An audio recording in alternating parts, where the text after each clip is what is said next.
Welcome to my channel SK knowledge class. दोस्तों आज की इस वीडियो में आपको बताऊंगा द्विघात बहुपद ज्ञात करने, द्विघात बहुपद निकालने, ठीक ना, जिसमें कि शून्यक दिया रहता है, कहता है द्विघात बहुपद ज्ञात करें।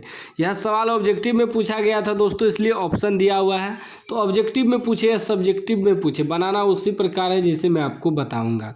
सवाल कर रहा निम्नलिखित में किस द्विघात बहुपद के शून्यक 4 एवं -2 है। इस द्विघात बहुपद में कौन होगा जिसका कि शून्यक 4 और -2 है, ठीक ना। तो देखिए द्विघात बहुपद का दो शून्यक होता है, अल्फा और बीटा, सबको पता होगा।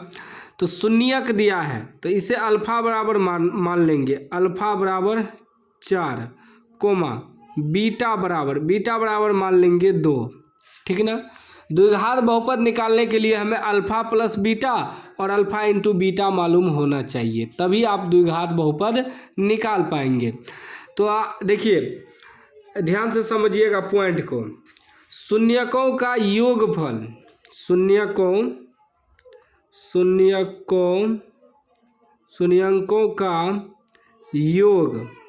शून्यकों का योग या योगफल कह सकते हैं, यानी कि अल्फा प्लस बीटा को शून्यकों का योग भी कह सकते हैं, ठीक है ना।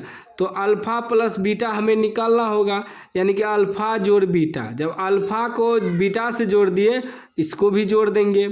4 जोड़ है तो यहाँ माइनस है, तो माइनस प्लस क्या हो जाएगा, -2 बराबर कितना हो जाएगा, 4 में से 2 घटेगा 2। फिर निकालना है शून्यकों का गुणनफल, शून्यकों का गुणनफल यानी कि अल्फा इंटू बीटा, अल्फा गुना बीटा निकालना है। शून्यकों का गुणनफल यानी कि अल्फा इंटू बीटा भी लिख सकते हैं हम, दोनों इसलिए लिख रहे हैं ताकि आपको बेहतर तरीक़ा से समझ में आए। तो ई दोनों को गुना किए तब ई दोनों को भी गुना करेंगे, अल्फा गुना बीटा किए तो इसका मान जो दिया है दोनों को गुना करेंगे। तो 4 गुना -2 कितना हो जाएगा, 4 दूनी 8, माइनस है तो माइनस लगा देंगे।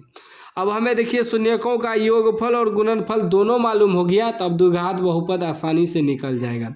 एक बात याद रखिएगा, कहीं कहीं आपको सवाल में शून्यकों का योगफल और गुणनफल दोनों दे देगा, तब आपको ई नहीं लिखना है, डायरेक्ट अल्फा प्लस बीटा बराबर लिखना है और अल्फा इंटू बीटा बराबर लिखना है।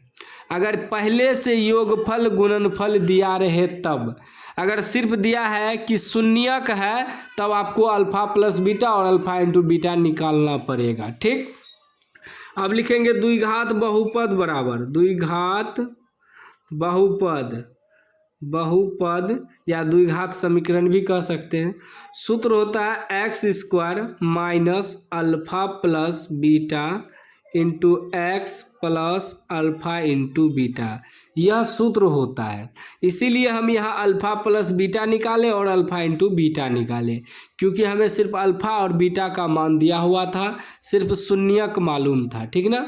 अगर इसी में देता कि शून्यकों का योगफल और गुणनफल, तो डायरेक्ट योगफल की जगह इसको बैठा देते 4 और गुणनफल की जगह -2 बैठा देते, लेकिन नहीं, अलग अलग दिया हुआ है।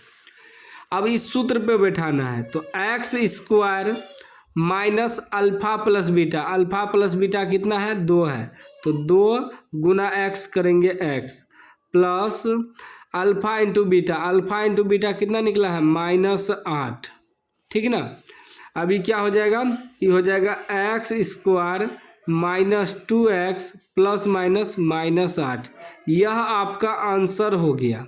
कहीं कहीं बराबर में 0 रहेगा तो आप अपने मन से बराबर में 0 दे सकते हैं, कोई दिक्कत की बात नहीं है। अब देखिए कहाँ पर ऑप्शन है, x² माइनस 2x माइनस 8, देखिए x² माइनस 2x माइनस 8 सी में ऑप्शन है, तो सी राइट आंसर हो जाएगा। इस तरह का सवाल आपको इसी प्रकार बनाना है। कोई भी डाउट हो तो कमेंट बॉक्स में पूछ सकते हैं, हम उनका रिप्लाई तुरंत देते हैं। चैनल को अभी तक सब्सक्राइब नहीं किया, सब्सक्राइब कर लीजिए और घंटी को दबा के ऑल कर लीजिए। हमारा व्हाट्सएप चैनल में आप लोग जुड़ जाइएगा, डिस्क्रिप्शन में लिंक है, ताकि कोई भी नोटिफिकेशन बोर्ड के रिलेटेड आए तो मैं नोटिफिकेशन उसमें डाल देता हूँ, कोई भी अपडेट आता है डाल देता हूँ व्हाट्सएप चैनल में, तो आप लोग व्हाट्सएप चैनल को ज्वाइनिंग कर लीजिए, डिस्क्रिप्शन में लिंक है, ठीक है ना। बाकी वीडियो कैसा लगा कमेंट बॉक्स में ज़रूर बताइएगा।